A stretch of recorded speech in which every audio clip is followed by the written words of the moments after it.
আসসালামু আলাইকুম, আমি বশির আহমেদ প্রশ্ন করে থেকে বুদ্ধিজীবী পেজের পক্ষ থেকে। আজকে চলে এসেছি ঢাকা আন্তর্জাতিক বাণিজ্য মেলাতে। এখানে আমাদের একটি আপুকে পেয়েছি। আপুকে একটি প্রশ্ন করবো, সে যদি 5 সেকেন্ডের মাঝে সঠিক উত্তর দিতে পারে সে পেয়ে যাচ্ছে বুদ্ধিজীবী পেজের পক্ষ থেকে 100 টাকা। আপু আসসালামু আলাইকুম। ওয়ালাইকুম আসসালাম। আপু ভালো আছেন? আলহামদুলিল্লাহ, আপনি ভালো আছেন? আলহামদুলিল্লাহ। আপু আপু আপনার নাম? আমার নাম আয়েশা সিদ্দিকা। আশা আপু, আপনাকে একটি প্রশ্ন করবো, যদি 5 সেকেন্ডের মাঝে সঠিক উত্তর দিতে পারেন আপনি পেয়ে যাচ্ছেন বুদ্ধিজীবী পেজের পক্ষ থেকে 100 টাকা। আপনি কি প্রশ্ন উত্তরের জন্য প্রস্তুত? ইনশাআল্লাহ। আচ্ছা, আপনার প্রশ্নটি হচ্ছে ইমাইন্না তামাইন্না আমাইন্না ব্যবসা কইরা 6 টাকা লাভ করছে, প্রত্যেকে কয় টাকা করে পাবে? ইমাইন্না তামাইন্না আমাইন্না আমাইন্না ব্যবসা কইরা 6 টাকা লাভ করছে, প্রত্যেকে কয় টাকা করে পাবে? 2 টাকা। 2 টাকা। আমরা কি উত্তরটি নিয়ে নিব? আপনি এখনো ভেবেচিন্তে বলতে পারেন।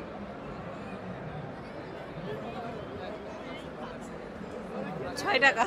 2 টাকায় আমাদের আপু যে উত্তরটি দিয়েছে তার উত্তরটি হয়েছে, তবে ভুল হয়েছে। আমাদের সাথে অংশগ্রহণ করার জন্য আপনাকে ধন্যবাদ।